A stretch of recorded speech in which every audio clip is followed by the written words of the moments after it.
tancap di desa Lebak.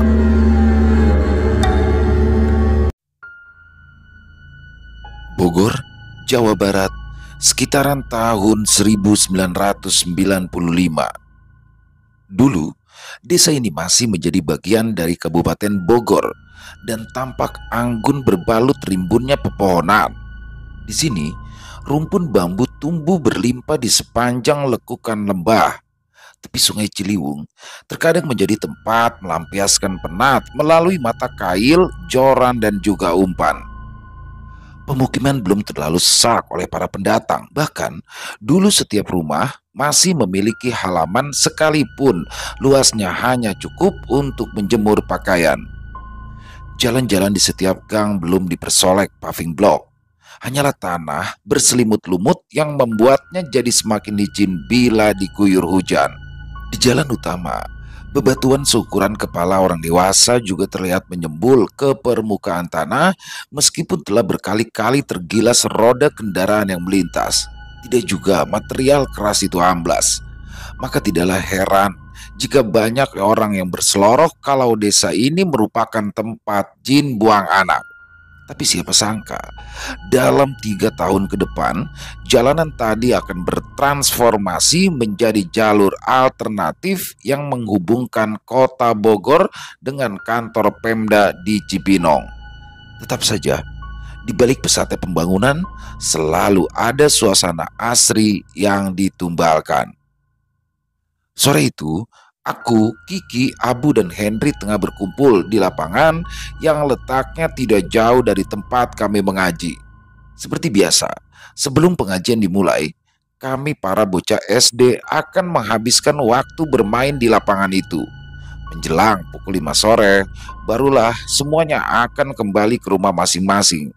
Pernah, saking asiknya kami bermain, kami pun jadi lupa kalau hari telah senja. Bahkan Ustadz Ma'ruf, guru mengaji kami di majelis talim, sampai harus menyusul ke lapangan sambil mengacungkan sapu lidi dan menyuruh kami untuk segera pulang. Ayunan sapu lidi Ustadz Ma'ruf yang mengenai bokong ataupun betis nyatanya jauh lebih ampuh ketimbang seruan lantang dari orang tua kami. Ya, beberapa kali cara itu dipakai dan memang berhasil mengirimku dan yang lainnya kembali pulang ke rumah. Main melulu, ayo pulang buruan, awas kalau nanti pada nggak ngaji. Ya, seperti itulah kira-kira reaksi beliau jika sudah jengkel ketika melihat murid-muridnya yang belum juga bersiap untuk pergi mengaji. Ustadz Ma'ruf memang keras dan tegas dalam hal mengajar. Metode pengajaran yang dulu didapatnya di pondok pesantren kembali ia terapkan pada murid-muridnya. Memang ada saja beberapa murid yang merasa tidak cocok dengan cara mendidik sang ustadz, tapi kebanyakan bisa menerima tanpa keluhan apa-apa. Hari itu adalah hari Sabtu, hari yang telah lama kami tunggu-tunggu. Selain karena akhir pekan, aku dan ketiga teman tadi sudah merencanakan untuk nonton layar tancap di kampung sebelah. Kampung itu terletak di Lebak atau lembah, tidak jauh dari Sungai Ciliwung. Kabar tentang adanya hiburan sejuta umat tersebut memang sudah tersiar sejak 1 minggu yang lalu dan dipastikan akan banyak warga di RT-ku yang akan datang menonton. Ya, saat itu menonton layar tancap ataupun wayang golek di akhir pekan adalah sajian istimewa bagi orang-orang desa seperti kami. Biasanya, pihak yang menyelenggarakan adalah orang yang sedang punya hajat seperti pernikahan ataupun sunatan. Kalaupun dalam sebulan ada lebih dari sekali pesta pernikahan, belum tentu yang punya hajat mampu menangkap layar tancap. Itu sebabnya belum tentu sebulan sekali kami bisa menikmati hiburan sejuta umat ini. Belum lama, tetangga sebelah rumahku baru saja mengadakan pesta pernikahan anak laki-lakinya. Kebetulan sekali, si mempelai pria memiliki paman yang tinggal di Ciampea dan berprofesi sebagai dalang wayang golek. Setelah dibicarakan dan disepakati bersama, maka diadakanlah pagelaran wayang golek semalam suntuk pada malam minggunya. Dari selepas Isya, ratusan orang dari yang tua hingga anak-anak tampak antusias menunggu sang dalang memulai pertunjukan.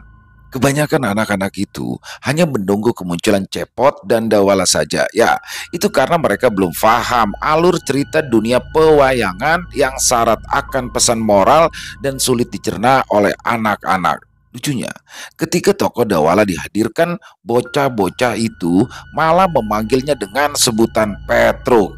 Sebetulnya, Dawala dan Petruk merupakan tokoh yang sama, namun karena keseringan membaca komik Petruk karya Tatang S, maka nama itulah yang terus melekat dalam ingatan anak-anak. Eh, gimana nih nanti malam? Tetap jadikan? Tanya Kiki sambil menggoyang-goyangkan stang sepedanya. Ya jadi atuh, nenekku kan sudah membelikan telur sekeranjang. Bisa rugi kalau sampai gagal, sahut Abu yang merupakan cucu dari yang punya majelis taklim sekaligus keponakan Ustadz Ma'ruf. Kamu gimana, Hen?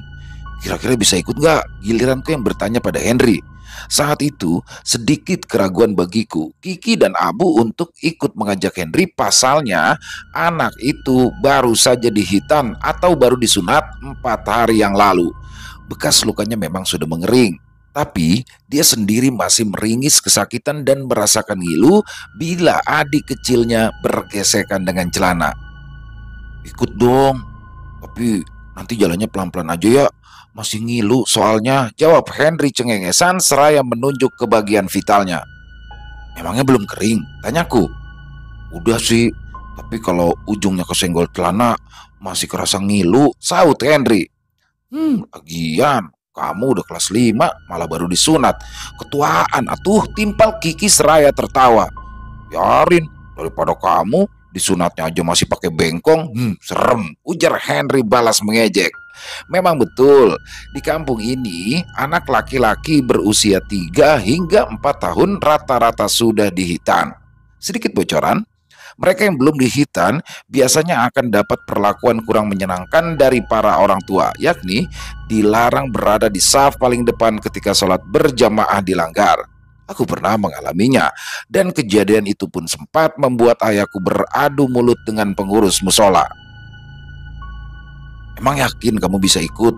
Kayak bapakmu bakalan ngasih izin aja, ledek Abu dengan nada menyepelekan.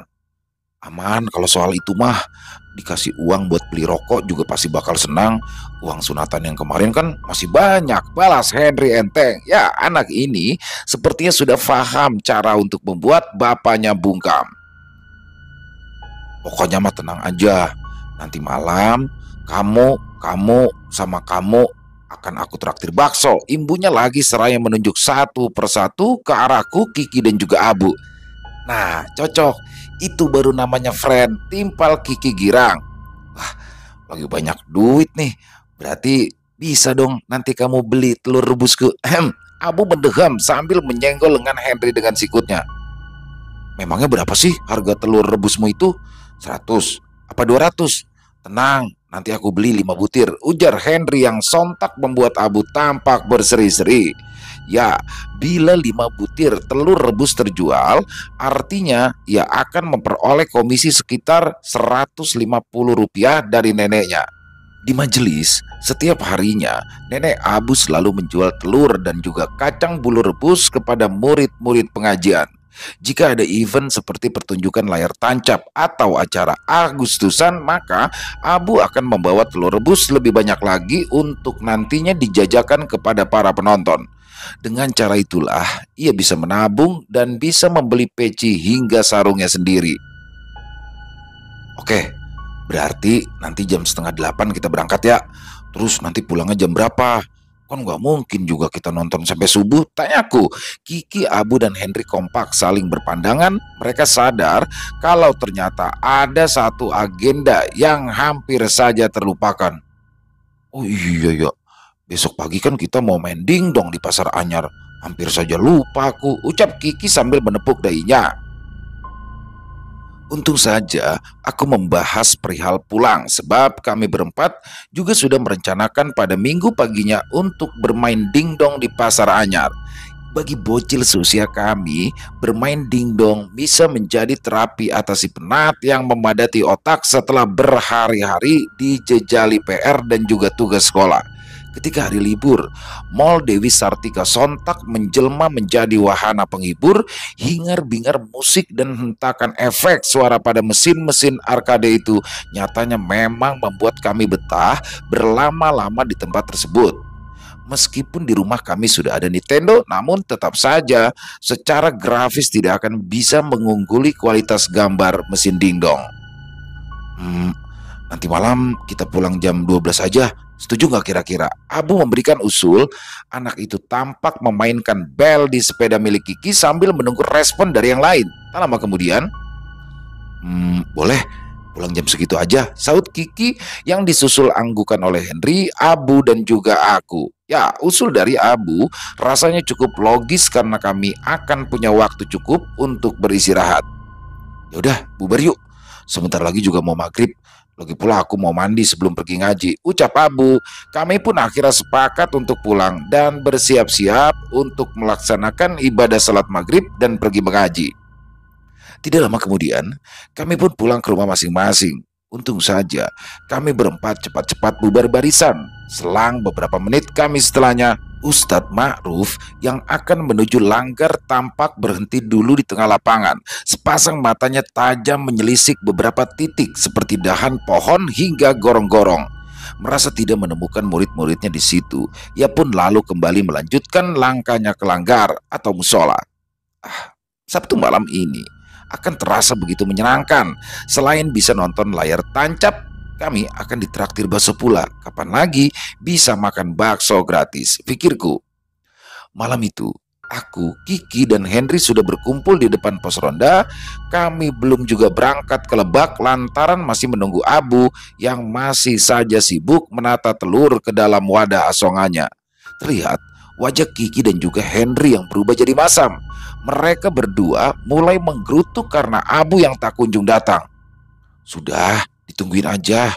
Lagi pula kan filmnya baru akan diputar nanti jam 8, ucapku santai dengan maksud agar mereka tidak terus-terusan mengeluh. Ya bukan begitu. Masalahnya kan kita jadi nggak bisa berangkat bareng sama orang-orang. Ya kamu kan tahu sendiri, kalau sudah malam itu nggak ada orang yang berani lewat situ. Udah nggak ada rumah, nggak ada penerangan pula, sahut Kiki dengan wajah gelisah. Ya benar, kalau berangkatnya bareng bapak-bapak yang barusan kan kita jadi nggak perlu takut sekarang. Mereka pasti udah sampai di tujuan. Sedangkan dari tadi kita masih belum juga jalan, timpal Henry sedikit kesal. Udah sabar, jangan apa-apa dibawa kesal. Mudah-mudahan saja nanti di jalan kita ketemu orang yang mau nonton juga, ucapku lagi. Jujur, aku sebenarnya juga jadi ikut terbawa jengkel akibat sedari tadi mendengarkan kedua orang itu menggerutu. Ya, Kiki dan Henry sepertinya sama-sama malas berdebat. Akhirnya mereka lebih pilih untuk duduk diam saja. Memang jalur yang nanti akan kami lalui adalah jalur yang sebenarnya rawan dilewati pada malam hari. Selain gelap karena masih berupa kebun, tempat itu juga dianggap angker oleh warga kampung di sini. Selang beberapa menit kemudian, terdengarlah suara derap langkah dari dalam gang sempit yang mengarah ke majelis. Akhirnya, orang yang ditunggu-tunggu datang juga, dibarengi dengan nafas yang terengah-engah. Abu keluar dari gang tersebut dengan puluhan butir telur rebus yang tersusun rapi di rak asongannya. Udah pada nunggu lama ya? Ujar Abu sambil mengelap peluh di dahinya. Dari mana aja sih? Udah hampir jam 8 nih, balas Henry dengan muka cemberut. Maaf, tadi kompor nenek kehabisan minyak, jadi cari warung dulu deh buat beli minyak tanah. Jawab Abu. Henry hanya menggeleng sembari menghela nafas panjang. Yaudah yuk, kita berangkat. Sebentar lagi filmnya masih mau diputar, ajakku seraya mengenakan baju hangat. Kiki dan Henry serempak berdiri sambil mengeluarkan senter dari dalam kantong celana masing-masing. Woi tunggu, pada mau nonton juga ya? Terdengar seseorang memanggil kami dari arah belakang. Dengan kompak, aku, Abu, Kiki, dan Henry menoleh ke sumber suara tersebut. Ternyata orang yang barusan memanggil kami itu adalah Kang Rizal, tetangga sebelah rumah yang usianya terpaut 4 tahun lebih tua dariku. Lelaki itu tampak berlari-lari kecil ke arah kami. Ya nih, Kang Rizal juga mau ke Lebak ya? Jawab Henry. Iya, Gara-gara ketiduran jadi ditinggal sama rombongan. Untung kalian belum berangkat. Jadi ada barengan deh, jawab Rizal sedikit lega. Aku dan yang lainnya pun jadi ikutan tenang. Setidaknya saat ini ada tambahan satu orang yang sama-sama akan pergi menuju ke Lebak. Ngomong-ngomong, ada barengan lagi nggak nih? Tanyaku. Kayaknya nggak ada deh. Orang-orang pasti sudah berangkat dari tadi. Lagian, siapa juga gini hari berani ke Lebak kalau jumlahnya nggak banyakan? Balas Rizal. Aku dan yang lainnya saling melirik satu sama lain. Ya, kami sama-sama mengerti maksud ucapan Rizal akan bermuara kemana, namun kami enggan untuk menanggapinya. Cek dulu, ada barang yang ketinggalan nggak? Kalau nggak ada, ayo kita lekas berangkat. Tambah Rizal lagi. Aku dan kawan-kawan menggeleng secara bersamaan. Pukul 8:05 kami pun meninggalkan pos ronda untuk menuju Lebak. Sepanjang perjalanan menuju Lebak, tak henti-hentinya Rizal bersenandung. Dia tampak asyik dan tidak menghiraukan apakah kami suka atau tidak dengan suaranya. Memang tetanggaku yang satu ini selera musiknya sedikit berbeda dengan tetangga yang lain. Ketika hampir semua warga di RT ku keranjingan lagu dangdut, Rizal justru lebih tertarik dengan lagu-lagu bergenre pop hingga rock seperti Guns N' Roses dan MLTR. Namun, entah mengapa, malam itu Rizal malah menyanyikan tembang milik Nika Ardila. Barangkali dia turut kehilangan sosok biduan cantik bersuara merdu tersebut yang di bulan Maret lalu baru saja tutup usia. Tumben nyanyi lagu Nika, Kang. Biasanya juga nyanyi lagu November Rain, ledek Henry. Kasihan yang nonton layar tancap atuh, saut Rizal datar. Loh, kasihan kenapa, Kang? Henry terlihat bingung. Ya, kalau saya nyanyi November Rain, takutnya beneran turun hujan. Kasihan nanti bisa bubar yang nonton. Timpal Rizal berkelakar. Henry yang awalnya serius menanggapi pada akhirnya hanya bisa geleng-geleng kepala saja. Abu dan Kiki tertawa geli melihat ekspresi Henry yang sepertinya keki. Kami pun terus melangkah di antara bebatuan yang sesekali terhantam ayunan kaki. Cahaya lampu penerangan jalan yang remang membuat pandangannya jadi tidak terlalu sempurna. Apesnya lagi, badan kami pun juga harus bermandikan keringat lantaran dikejar anjing herder penunggu toko bahan bangunan. Sepertinya anjing itu merasa terganggu dengan suara Rizal yang terdengar nyaring tapi bikin sakit kuping. Beruntung bagi Henry yang luka sunatnya baru kering, ia cukup cerdik dengan buru-buru mengambil posisi jongkok sambil menggenggam sebuah batu. Anjing penjaga toko itu akhirnya mundur sambil menggeram dan membiarkan kami berlalu. Kok Awang punya anjing bukannya dirantai malah diumbar begitu aja. Untung kita nggak digigit.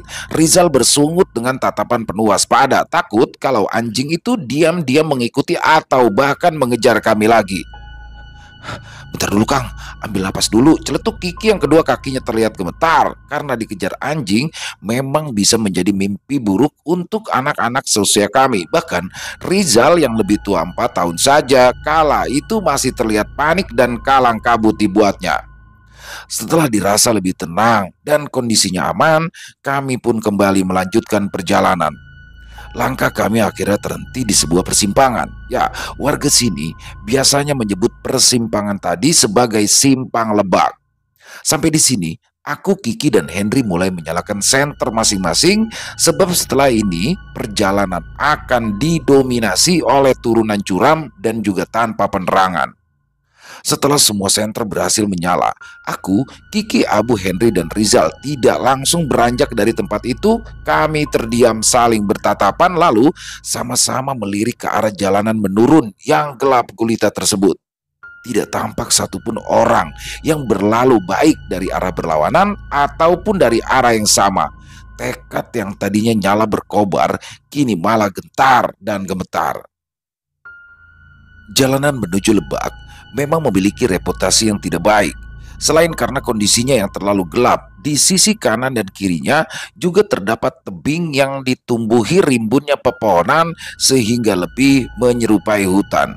Di bagian itulah yang diyakini warga sebagai spot paling angker dan sebisa mungkin mereka akan menghindari jalur tersebut pada malam hari. Namun, detik ini demi bisa menikmati hiburan gratis, kami pun harus nekat menerjang kegelapan yang sedemikian pekat. Sekedar informasi tambahan, di Lebak itu memang ada sebuah perkampungan yang berdampingan dengan aliran Sungai Ciliwung. Di situ terdapat juga bangunan sekolah dasar dan lapangan bola yang sudah jarang digunakan. Aktivitas orang-orang di tempat itu hanya terbatas sampai sore hari. Ketika menjelang senja, sudah tidak ada lagi warga yang keluar rumah. Kalaupun ada yang harus pergi untuk satu urusan penting, mereka lebih memilih untuk bermalam di tempat lain daripada memaksakan untuk pulang. Malahan, sudah bukan hal yang aneh ketika para tukang ojek akan menurunkan penumpangnya sampai di simpang Lebak saja. Berapapun bayarannya, mereka pasti akan menolak jika mendapat penumpang yang minta diantar sampai Lebak. Alasannya cukup singkat dan jelas, sieun alias towani. Berbicara tentang simpang Lebak, ada sepenggal kisah yang dulu pernah dialami oleh seorang tukang ojek pangkalan. Pernah ada kejadian yang pada akhirnya membuat gempar satu kelurahan. Namanya Bang Apet. Dia adalah salah seorang warga yang berprofesi sebagai tukang ojek. Di satu malam, ia terlihat sedang duduk seorang diri di pangkalan ojek dengan wajah lusuh dan muram. Tak terasa, bara di ujung rokoknya mulai padam. Habis sudah 2 batang, tapi belum juga ia dapat penumpang. Malam itu terasa sangat sepi, tidak seperti malam-malam biasanya. Sempat ada 2 hingga 3 orang yang lewat, tapi mereka terus saja berlalu setiap kali Apet menawarkan jasanya. Sampai suatu ketika muncul seorang perempuan muda dari dalam gang yang gelap. Dari pakaian yang dikenakan, Apet bisa memperkirakan jika sosok perempuan itu merupakan karyawati yang bekerja pada sebuah pabrik yang memang ada di sekitaran situ. "Kelebak ya Kang," ucap si calon penumpang begitu dirinya berada tidak begitu jauh dari Apet. "Lebak? Gak salah Neng," timpal Apet dengan nada terkejut. "Ya enggak tuh Kang, rumah saya kan memang di situ," balas si perempuan tadi seraya tersenyum. "Memangnya gak apa-apa kalau gini hari lewat situ Neng? Bukannya kalau sudah malam gak ada orang yang berani lewat situ ya?" Tanyanya lagi sambil berusaha meyakinkan jika telinganya tidak salah dengar. "Kata siapa? Saya mah tiap malam suka lewat situ, aman," jawab perempuan itu sambil tersenyum geli. "Memangnya si Neng gak pernah digangguin setan?" Apet terus saja memborbardir si perempuan muda tadi dengan pertanyaan. Pasalnya ia memang merasa aneh dan jadi penasaran. Kali ini perempuan itu hanya tersenyum seraya menggeleng. "Wah, si Neng mah nyalinya luar biasa." Apet berdecak kagum meskipun sebenarnya dia juga tidak begitu yakin dengan omongan wanita tersebut. "Jadi gimana Kang? Bisa nggak antarkan saya ke Lebak?" tanya perempuan itu. "Ya kalau si Akang nggak mau juga nggak apa-apa. Saya mah jalan kaki aja," tambahnya lagi. Apet seketika menjadi gusar. Dia yang dari selepas Isya belum sama sekali dapat pelanggan, tentunya tidak akan membiarkan kesempatan ini pergi begitu saja. "Bisa tuh bisa, tapi ya Apet tidak melanjutkan kalimatnya. Dia malah cengar-cengir dengan wajah tersipu. Perempuan tadi terlihat biasa-biasa saja dengan kelakuan Apet. "Anu Neng, kalau boleh ini mah ya, ongkosnya mah dilebihin atuh. Ya Neng kan tahu sendiri, kalau jalan ke Lebak mah horor pisan atuh, apalagi pas di kebun bambu." Sambung Apet malu-malu. "Tenang aja Kang, nanti saya lebihin ongkosnya," balas si Neng yang dengan seketika membuat mata Apet berbinar-binar.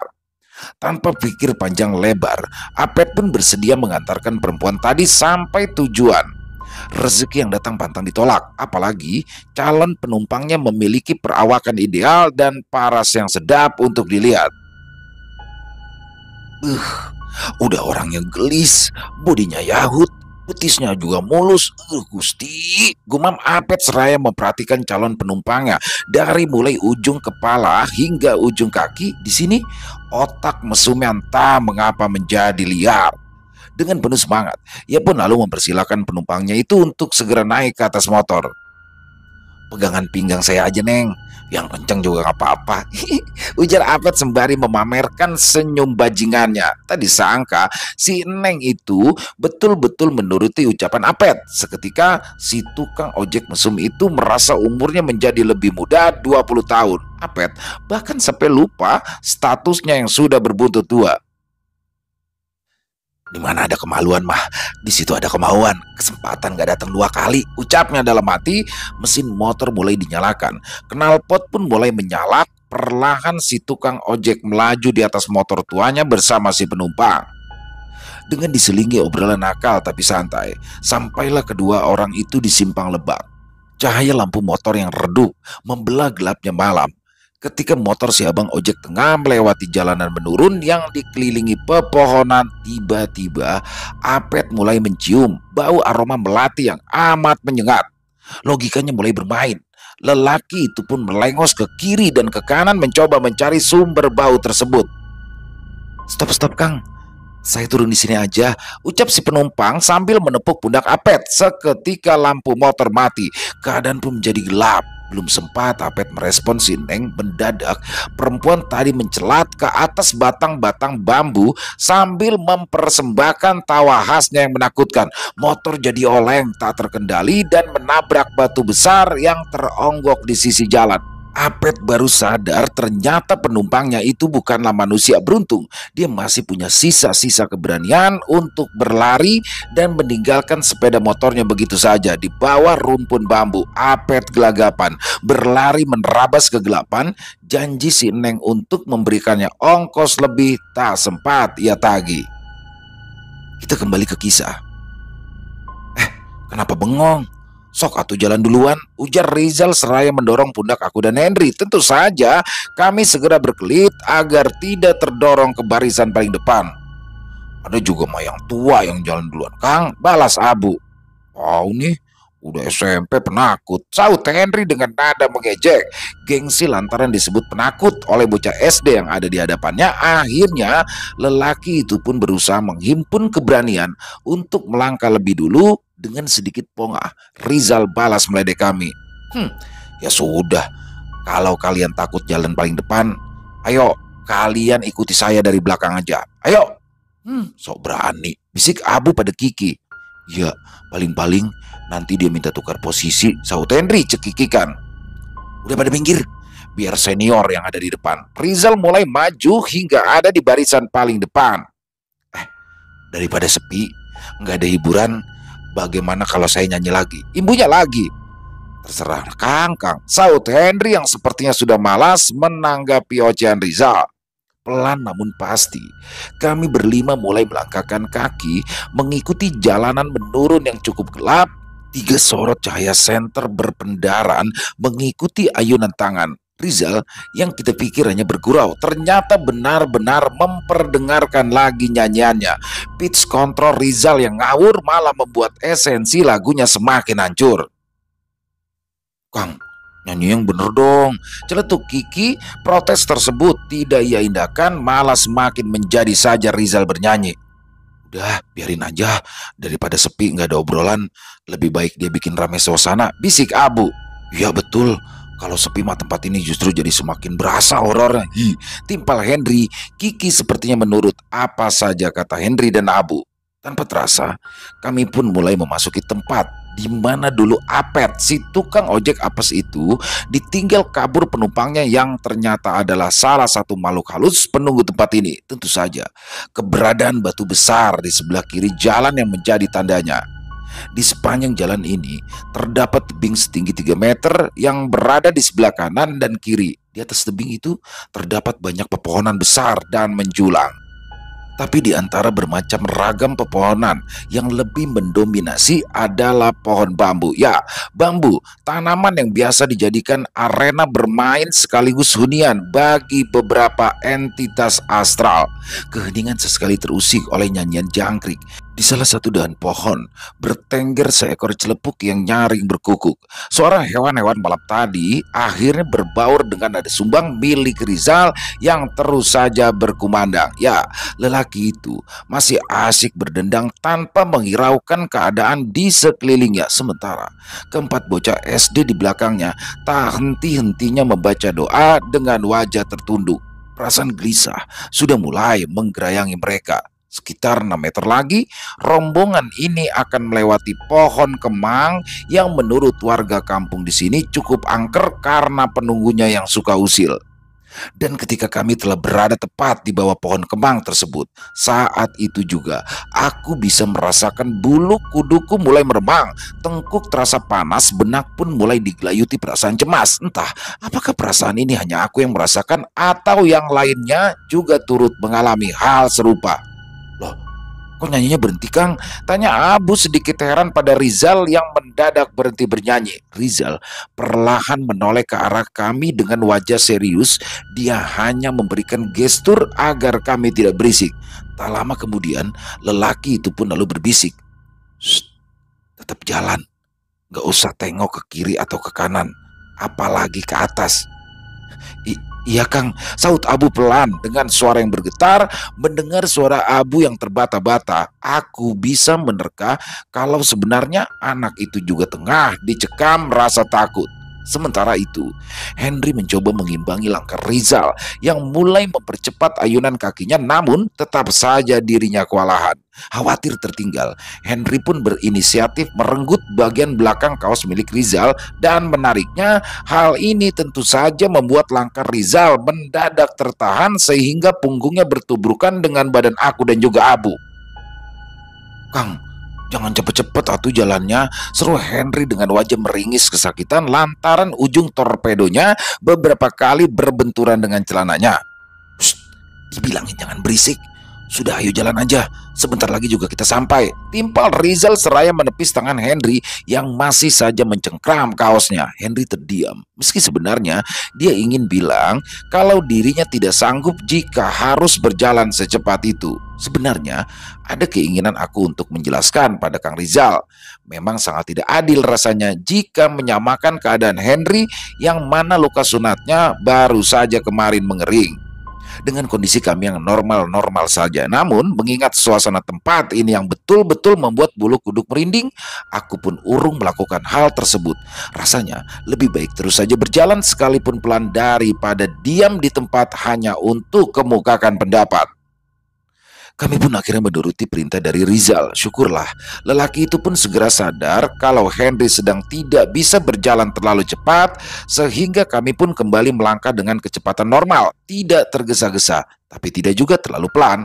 Kalau boleh jujur, aku malah maunya lari sekencang mungkin semenjak berada di dekat pohon kemang tadi. Sungguh, seperti ada sesuatu yang membuat aku tidak nyaman ketika berada di bawahnya. Meski demikian, aku memilih diam dan enggan menyampaikan pada yang lain. Tidak tepat rasanya menceritakan sesuatu yang seram di tempat semenakutkan seperti ini. Sekitar 100 meter setelah melewati pohon kemang tadi, akhirnya kami pun sama-sama bisa mendengar suara film layar tancap yang sedang diputar. Tidak jelas film apa, tapi kalau aku coba menebak, sepertinya itu adalah film kolosal sebab terdengar efek pukulan dan juga suara senjata yang saling beradu. Kami pun akhirnya bisa bernafas lega. Aku juga sudah tidak terintimidasi oleh pekatnya aura yang tidak mengenakan di pohon tersebut. Setelah melewati gapura SD yang terbuat dari beton bercat putih, kami segera disuguhi pemandangan lautan manusia yang asyik duduk beralaskan sandal jepit atau potongan kardus. Pandangan mereka sama-sama tertuju pada sebuah layar berbahan kain yang dibentangkan di antara dua sisi jalan. Gambar-gambar hidup dengan sound system yang gahar terdengar menggelegar di sekitaran lembah. Ya, betul dugaanku sebelumnya. Film yang diputar ternyata memang film kolosal. Film Jaka Sembung. Sebuah film laga yang membuat nama sang aktor kian melambung. "Woi Jal, di sini aja," seru salah seorang penonton sambil melambaikan tangannya pada kami. Ternyata orang itu adalah Wawan, teman main Rizal yang juga sama-sama murid Ustadz Ma'ruf. Rizal menoleh ke arah Wawan seraya membalas lambaian tadi dengan anggukan. "Nah, Saya mau nonton di situ sama si Wawan. Terserah kalian semua mau cari tempat di mana. Tapi kalau kalian mau gabung di situ juga nggak apa-apa, kata Rizal sambil menepuk pundakku. Enggak, makasih Kang. Kami cari tempat duduk dekat layar saja, biar puas liatin Berry Primanya, balas Henry. Aku dan yang lainnya tersenyum geli karena kami tahu alasan Henry yang sebenarnya bukanlah itu, tapi agar kami tidak terganggu oleh paparan asap rokok yang sedang dihisap Wawan dan juga teman-temannya. Henry berdiri di sebelah gerobak bakso dengan wajah cemberut. Hampir 10 menit, ia dan Kiki menunggu bakso yang dipesan, namun si abang bakso belum juga mengerjakannya. Memang, udara malam yang dingin membuat makanan berkuah itu diserbu puluhan pelanggan, alhasil seluruh mangkok yang tersedia pun habis terpakai. Sabar dulu ya, tunggu aja dulu. Sebentar lagi pasti ada yang balikin mangkok, ucap si abang bakso dengan ramah. Lelaki berusia sekitar 40 tahunan itu terlihat menyibukkan diri dengan merajang sawi dan memasukkannya ke dalam dandang. Ya kalau kelamaan nunggu nanti mah keburu lapar atuh bang, saut Henry. Si abang bakso pun hanya tertawa geli. Satu persatu, pelanggan baru mulai berdatangan menghampiri gerobak bakso, membuat aku menjadi patah arang untuk bisa sesegera mungkin menikmati makanan tersebut. Sungguh, aroma kuah bakso itu tak henti-hentinya menghasut para penghuni perut. Air liur sudah di ujung mulut, bahkan hampir saja surut, namun belum ada satupun mangkok yang kembali. Alih-alih menunggu pesanan dibuatkan, secara tak sengaja mataku malah tertuju ke arah gerbang SD. Di situ tampak ada seorang perempuan yang sedang mengulek bumbu karedok di atas meja dagangnya. Meski sudah berusia sekitar 60 tahunan, namun pergelangan tangan perempuan itu tetap luas menggerus bumbu hingga halus. Tanpa sepengetahuan Henry dan Kiki, aku pun lalu mendekati lapak si pedagang gado-gado tersebut. Aku berdiri di sebelah pelanggan yang sedang mengantri seraya memperhatikan cara pembuatannya. Segarnya aroma kemangi, kacang panjang dan ketimun yang diletakkan di atas keranjang bambu itu pun bisa jelas tercium. Entah mengapa, melihat si pedagang keredok yang sedang mengaduk-aduk berbagai sayuran mentah tadi ke dalam bumbu kacang, kini malah terbersit hasratku untuk bisa menikmati makanan tradisional itu. Air liur di sini kembali deras meluncur di rongga kerongkongan. Bayangan akan lezatnya semangkok bakso urat yang dilumuri saus dan sambal pun sirna seketika. Karedoknya sebungkus berapaan bu? Tanyaku. 400 jang, saut si ibu pedagang yang tetap khusyuk dengan pekerjaannya. Saya pesan sebungkus, jangan pedes-pedes ya bu, ucapku. Sok atuh, duduk dulu sambil nunggu. Si ibu menawari aku duduk sambil menunggu antrian. Aku hanya mengangguk. Sementara menunggu pesanan keredok aku dibuatkan, aku pun lalu kembali ke tempat Henry dan Kiki menunggu pesanan baksonya. Sepertinya kedua teman aku itu masih belum mendapatkan mangkok. Aku pun lantas memberi kode pada Henry. Ia pun lalu menghampiriku. Kenapa? Tanya Henry. Aku nggak usah dipesenin bakso ya, soalnya aku sudah pesan keredok. Gimana sih? Nanti nyesel lo nggak makan bakso, saut Henry heran. Gak bakalan. Tukang bakso mah di setiap pengkolan pasti ada yang mangkal. Tapi kalau tukang karedok belum tentu ada di setiap RW, balasku. Yakin nih nggak mau bakso? Ya udah, kamu pegang nih, timpal Henry sambil merogoh saku celananya. Ia pun mengambil sejumlah uang dan memberikannya padaku. Makasih ya, semoga baksonya cepat dibuatin, ucapku sembari cengengesan. Aku pun segera kembali ke lapak karedok untuk menunggu makanan yang telah dipesan. Dari kejauhan terdengar suara Abu sedang menjajakan telur rebusnya. Ya, anak itu tak henti-hentinya berputar-putar di kerumunan penonton untuk bisa menggait pembeli. Meski sang nenek tidak mengharuskannya untuk menjual habis telur-telur itu, namun Abu tetap bersikeras ingin menghabiskan seluruh dagangannya. Alhasil, ia pun sampai lupa kalau Henry sudah berjanji untuk mentraktirnya makan bakso dan membeli telur rebusnya sebanyak 5 butir.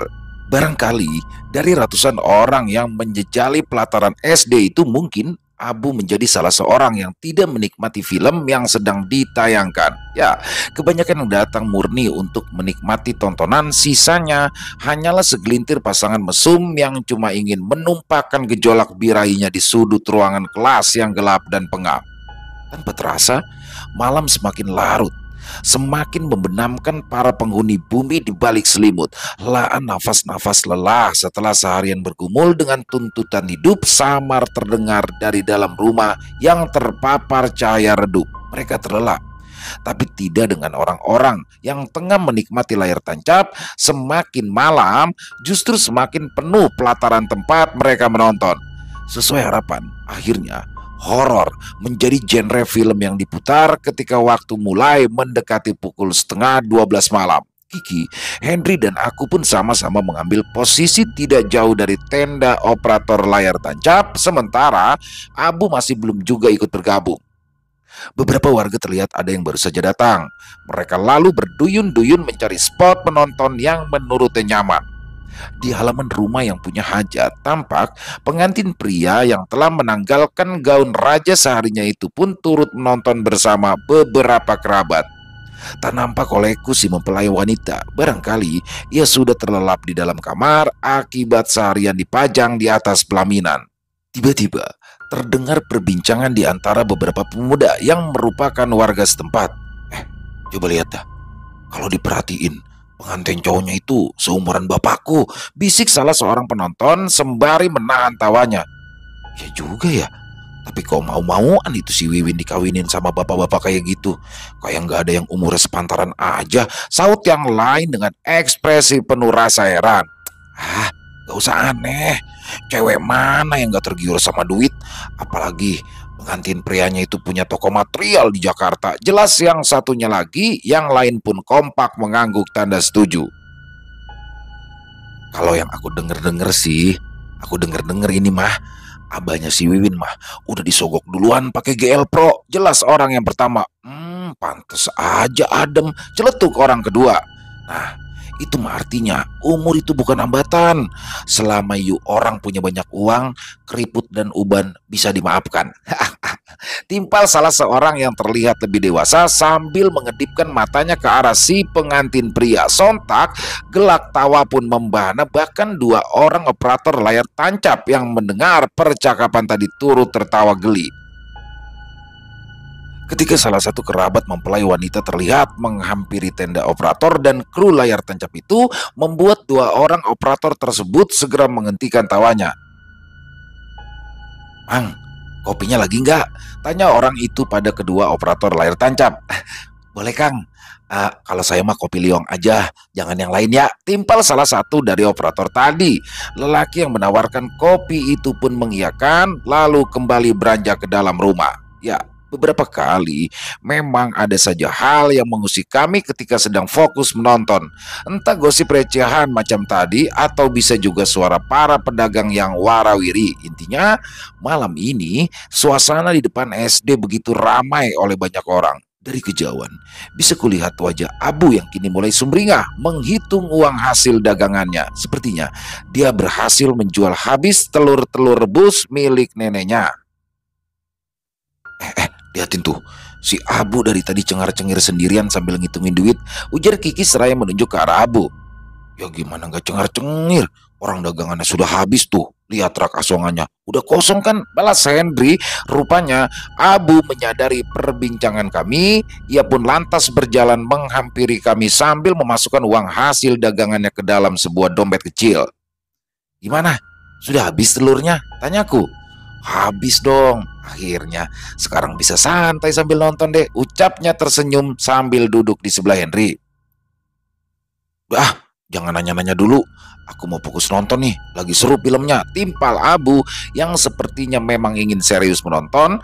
Aku, Henry, dan Kiki tidak menanggapi sebab sebelum Abu menyusul kemari, kami pun sedang khusyuk menikmati alur cerita di film tersebut. Udah jam 12 lewat ini, jadi pulang gak? Tiba-tiba Henry membuyarkan konsentrasi kami yang masih asyik berkutat di alur cerita film tersebut. "Wah, gimana dong? Lagi seru banget ini ceritanya," balas Abu dengan tatapan yang terus tertuju pada film. Sepertinya ia segan untuk meninggalkan tempat itu di tengah adegan yang menegangkan tapi membuat penasaran. "Iya, nanggung banget, lagi penasaran. Itu Bokir sama Dorman lagi ngangkut cewek beneran apa bukan ya?" timpal aku yang memang merasa kepalang tanggung jika harus pulang dikala alur cerita sedang seru-serunya. Alah, itu paling mah cewek jadi-jadian. Henry mencoba menebak. Merasa ucapannya tidak digubris, Henry pun kembali mengajak pulang. Namun, kali ini ia sambil menggoncang-goncangkan bahuku. Ayo pulang, biar kita bisa sampai rumah sebelum jam 1, ucapnya. Ah, ini kan filmnya lagi seru. Pakai diajakin pulang lagi, keluhku sedikit kesal.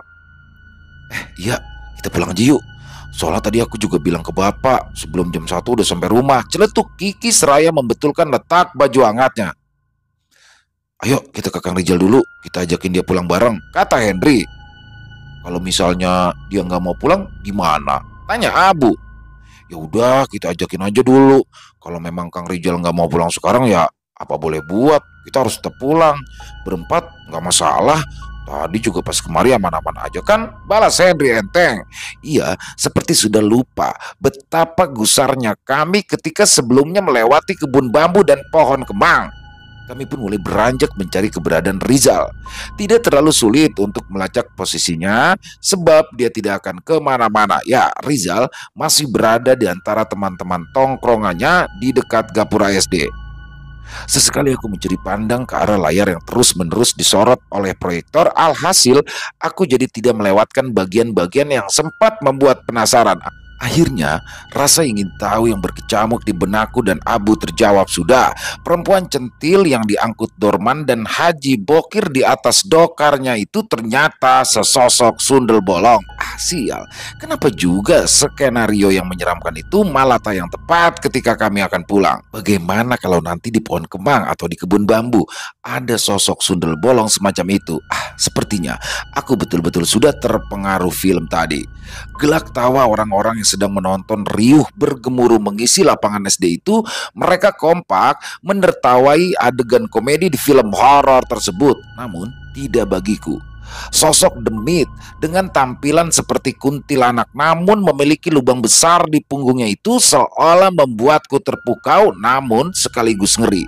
Tidak lama kemudian kami mendapati Rizal yang tengah bersandar di tembok warung sambil menonton. Aku tidak melihat adanya Wawan maupun teman-teman tongkrongannya di situ, cuma ada Rizal seorang diri. Yang lainnya pada kemana, Kang? Tanya Abu. Ada pacaran, balas Rizal singkat. Dia tetap asyik menonton dan tidak begitu menghiraukan keberadaan kami. Aku dan Abu mengangguk. Tidak aneh kalau ia berkata seperti itu. Wawan memang terkenal punya julukan sebagai playboy kampung. Meski wajahnya terbilang pas-pasan, namun rasa percaya dirinya tetap tinggi. Tak ingin berbasa-basi terlalu lama, Henry pun langsung mengajak Rizal untuk pulang. Kang Rizal, pulang yuk. Pulang? Saut Rizal sambil melirik wajah Henry dengan tatapan heran. Henry hanya mengangguk. Enggak deh. Kalau kalian mau pulang, pulang aja duluan. Saya masih kepengen di sini sampai layar tancapnya bubar. Jawab Rizal seraya memalingkan wajahnya kembali ke arah layar tancap. Masa sih Kang Rizal nggak mau nemenin kami pulang? Henry mulai merayu Rizal. Enggak, makasih. Mendingan mas saya pulang pas bubaran aja, biar nggak terlalu serem pas lewat pohon kemang itu. Memangnya ada apa di pohon kemang itu, Kang? Tanya Abu penasaran. Ini kalian ini banyak tanya. Nanti kalau lewat pohon itu juga kalian itu bakalan tahu sendiri. Kali ini Rizal mengakhiri kata-katanya sambil menyelimuti sebagian tubuhnya dengan kain sarung. Begini deh Kang, kalau Kang Rizal mau pulang bareng, nanti aku beliin anak mas deh. Kembali Henry melancarkan rayuannya, berharap agar Rizal tergiur dengan tawaran yang kadung diucapkan. Anak mas enggak, sekali enggak, pokoknya enggak. Itulah balasan yang diterima Henry. Lagian aneh banget sih, yang namanya nonton layar tancap itu ya harus sampai tuntas, sampai semua yang nonton pada bubar. Tambah Rizal yang sepertinya mulai merasa jengkel karena terus-menerus dipaksa pulang. Henry melirik ke arahku dengan diliputi perasaan putus asa. Ia sudah gagal merayu Rizal untuk pulang bareng. Padahal sebelumnya ia sangat berharap jika pemuda itu bisa menemani kami melewati jalanan gelap yang ditumbuhi banyak pohon yang ada di depan sana. Ya, itu adalah alasan utama. Sebenarnya kami malas pulang kalau hanya berempat.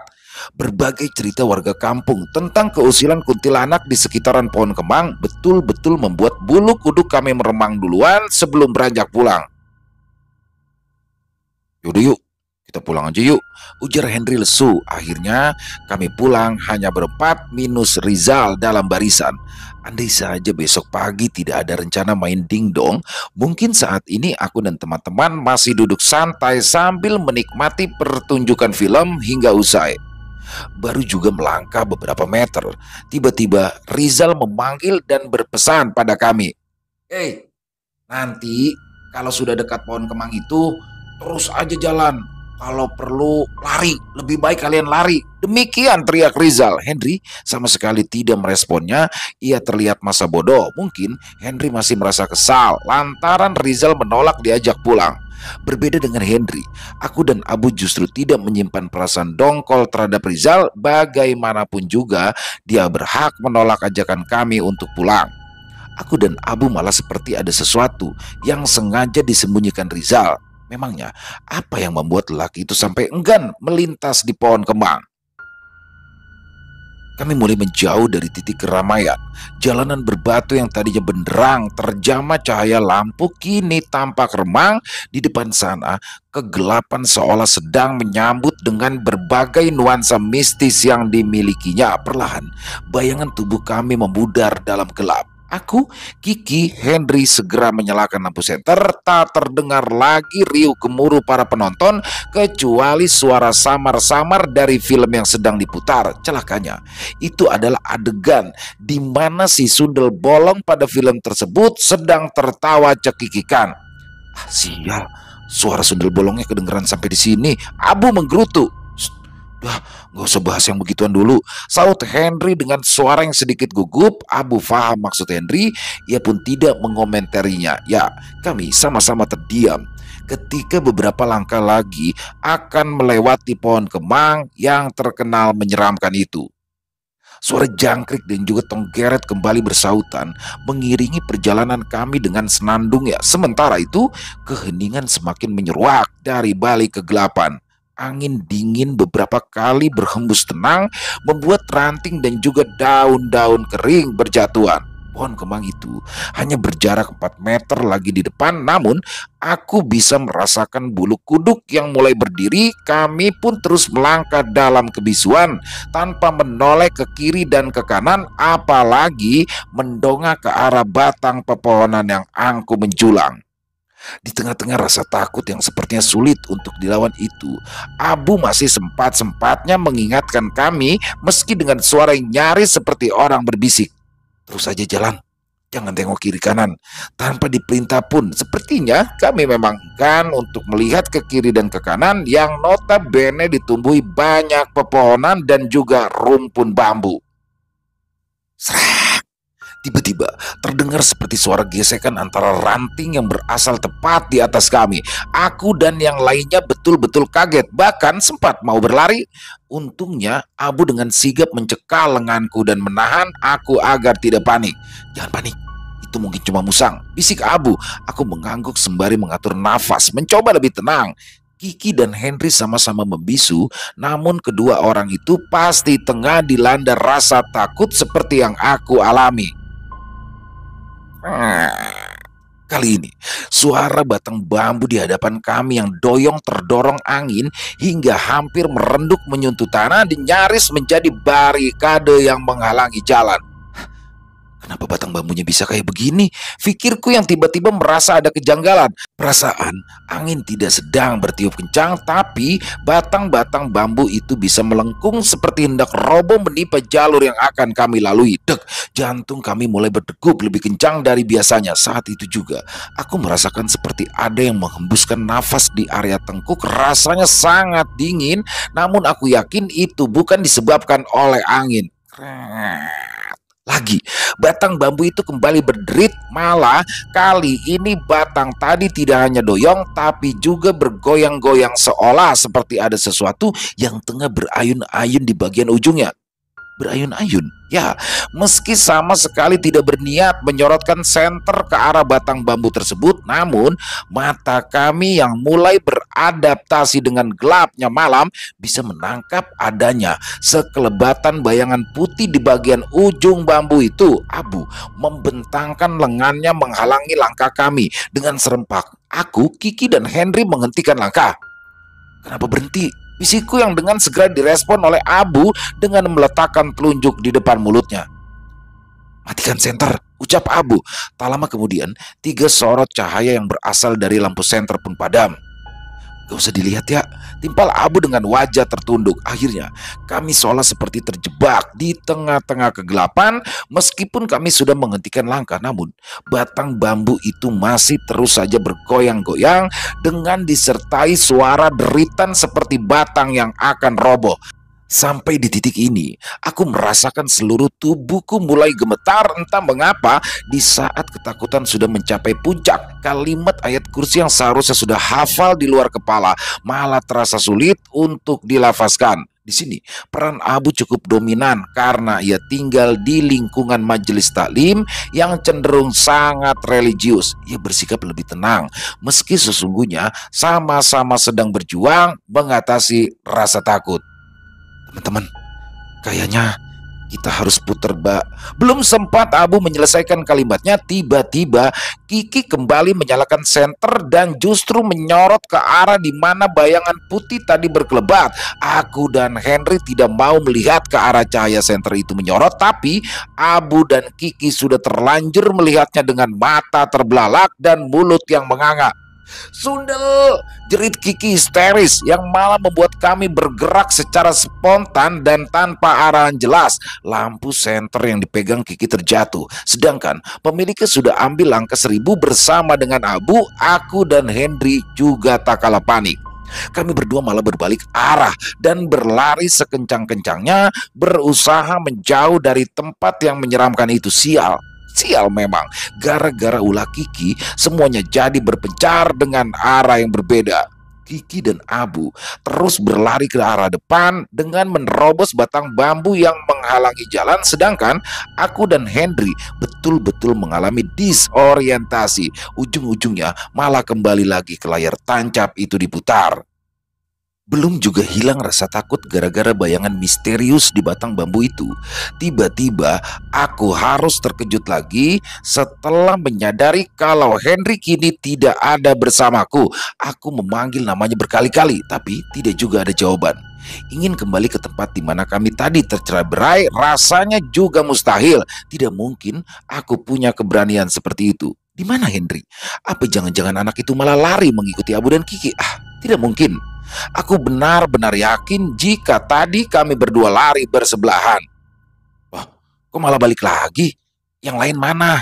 Tanya Rizal yang tiba-tiba mengagetkan aku. Rupanya pemuda ini merasa curiga kalau melihatku yang berlari seorang diri memasuki gapura SD. Itu sebabnya Rizal buru-buru menghampiriku.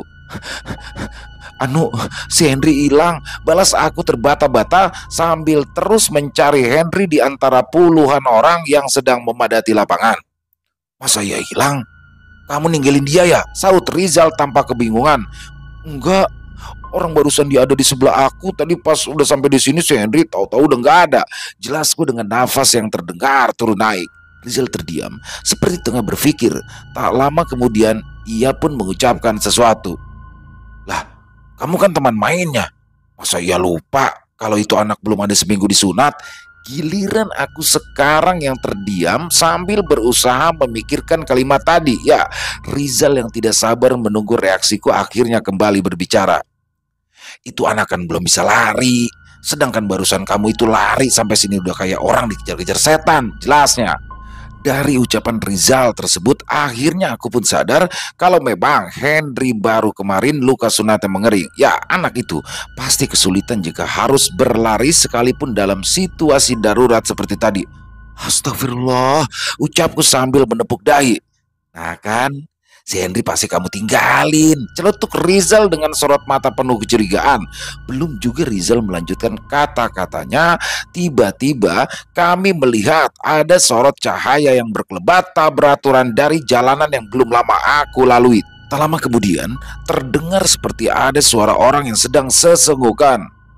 Bapak, Bapak. Ya, itu adalah suara Henry yang sedang menangis sambil setengah berlari ke arah kami. Terlihat anak itu meringis kesakitan dengan sebelah tangannya yang sibuk menahan celana agar tidak bergesekan dengan alat vitalnya. Rizal dan aku kompak buru-buru menghampiri Henry. Ini sebenarnya ada apa sih? Kok kalian cuma berdua? Abu sama Kiki kemana? Kembali Rizal menginterogasiku. Aku tidak terlalu menghiraukan pernyataan Rizal, namun aku lebih mengkhawatirkan kondisi Henry. Henry sepertinya betul-betul sedang marah terhadapku. Ia lantas menepis tanganku yang bermaksud ingin mencoba menenangkannya. Kamu kebangetan. Udah tahu aku nggak bisa lari, malah ditinggalin, ujar Henry sambil menahan isak tangisnya. Aku pun mengakui kalau tadi aku betul-betul ketakutan sehingga lari secepat mungkin. Sorry Hen, barusan aku bener-bener nggak inget kalau kamu belum bisa lari, kataku sembari mengusap-ngusap pundak Henry yang masih terlihat gemetar. Dari tadi saya nanya malah dikacangin, Cindy Rizal. Setelah aku berhasil mengajak Henry menepi ke warung tempat di mana Rizal menonton, aku pun mulai menceritakan kejadian tersebut. Henry terlihat diam saja ketika aku menjelaskan secara detail perihal sesuatu yang meneror kami di sekitaran area pohon kembang. Wajah Rizal kembali menegang, tidak terkecuali si Mamang pemilik warung itu yang setia menyimak penuturanku sampai tuntas. Nah, sekarang kalian udah paham kan kenapa barusan saya nolak pulang? Cakap Rizal. Ya mana kami tahu, kan Kang Rizal nggak jelasin apa penyebabnya. Kalau Kang Rizal kasih tahu ya, kami pasti lebih pilih nggak pulang. Balasku sedikit sewot. Oke. Nih diceritain.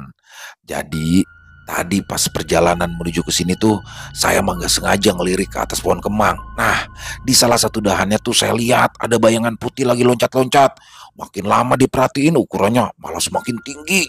Itu sebabnya saya malah langsung ngingetin kalian untuk terus jalan, jangan lihat-lihat ke arah atas. Jelas Rizal?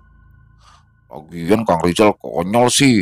Udah tahu kita lewat wilayah angker, Kang Rizal malah sengaja nyanyi-nyanyi. Pamali tahu Kang, nyanyi malam-malam, sautku. Ya, itu kan biar suasananya jadi nggak terlalu sepi, biar kita juga nggak mikirin yang macem-macem. Demikian Rizal berdalih pada kami. Si Mamang pemilik warung yang sedari tadi menyimak obrolan tersebut mulai memberanikan diri untuk ikut nimbrung. Punten, memangnya adik-adik ini barusan lewat mana? Tanyanya Rama. Atau lewat kebun yang ada pohon kemangnya, Mang. Nanti kalau pulang juga kami bakalan lewat situ lagi, jawab Rizal. Ya jelas aja kalian diganggu demit di kebun itu. Lagian mah kenapa harus lewat situ sih? Si Mamang tampak keheranan. Wah, memangnya ada jalur lain lagi? Rizal balik bertanya, si Mamang warung sontak tersenyum. Memangnya kalian dari RW mana? Tanya si Mamang. RW 10, balasku singkat. Nah, kalau dari RW 10 mah, kalian kan bisa lewat pinggiran Ciliwung. Orang-orang dari belah kidul juga pada lewat situ. Memang sih pada Isa ada yang kemari lewat jalur kebun bambu, tapi mereka rame-rame serombongan, bukannya 3 atau 4 orang seperti kalian ini. Jelas si Mamang. Oh, justru kan kalau lewat pinggiran Ciliwung mah lebih beresiko atuh Mang. Kalau arus airnya sedang deras ya kita bakal kesulitan pijak di atas batu-batunya, balas Rizal yang tidak setuju dengan pendapat si Mamang.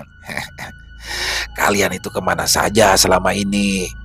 Tahun depan di sepanjang sungai itu bakal dijadikan perumahan. Nah, dari mulai sekarang di sekitaran situ sudah dilakukan pembebasan lahan meskipun baru sebagian. Lagi pula, pihak pengembang mah sudah bikin jalan dari kampung sini menuju RW 10. Artinya, kalau kalian mau kemari ya kalian sudah nggak perlu lagi melipir ke pinggir kali. Jelas si Mamang seraya menertawai ketidaktahuan kami. Makanya sering-sering main ke Lebak biar tahu perkembangan di sini sudah seperti apa, tambah si Mamang. Aku dan Rizal hanya bisa saling pandang. Pantas saja beberapa bulan ini aku sering mendengar suara aktivitas kendaraan berat dari arah Lebak. Rupanya sedang ada pembangunan. Sudah, sekarang kalian di sini aja dulu sambil nunggu bubaran layar tancap, ucap si Mamang sambil membersihkan remah-remah gorengan di atas meja warungnya. Sisa-sisa rasa takut masih bisa aku rasakan. Itu bisa terlihat dari raut mukaku yang pias dan tubuh masih gemetar. Henry juga mengalami hal serupa, bahkan dia lebih pucat daripada aku. Henry hanya diam saja meski ia menyimak perbincangan antara aku, Rizal, dan si pemilik warung. Bang Rizal mah parah pisan. Kenapa nggak bilang dari awal sih kalau di pohon kemang itu ada setannya? Kembali aku mengungkit kejadian yang baru saja dialami. Ya kalau saya ngasih tahu mah, kalian gak bakalan ada yang jadi pulang, balasnya. Ya mendingan gak jadi pulang ke tukang daripada harus digangguin setan, timpalku dengan nada ketus. Maaf ya, saut Rizal lagi. Akhirnya aku, Rizal, dan Henry sepakat untuk pulang setelah pertunjukan layar tancap selesai.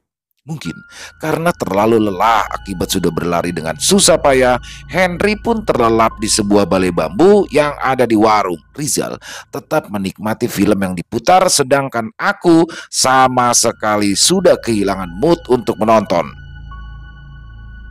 Abu dan Kiki, entah bagaimana kabar mereka berdua selepas kami tercerai-berai di tempat yang menyeramkan itu. Barangkali saat ini keduanya sudah sampai di rumah masing-masing. Acara nonton layar tancap malam ini jadi berantakan. Rencana yang sudah dipersiapkan 1 hari sebelumnya harus ambiar gara-gara diganggu si penunggu kebun bambu. Minggu siang, kala itu hari mulai mendekati waktu sholat zuhur.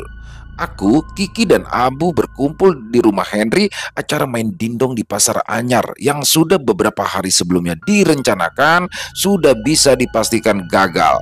Abu dan Kiki sama-sama bangun lebih siang, sedangkan aku dan Henry baru bisa pulang tepat ketika sang fajar menumpahkan rona jingganya di angkasa.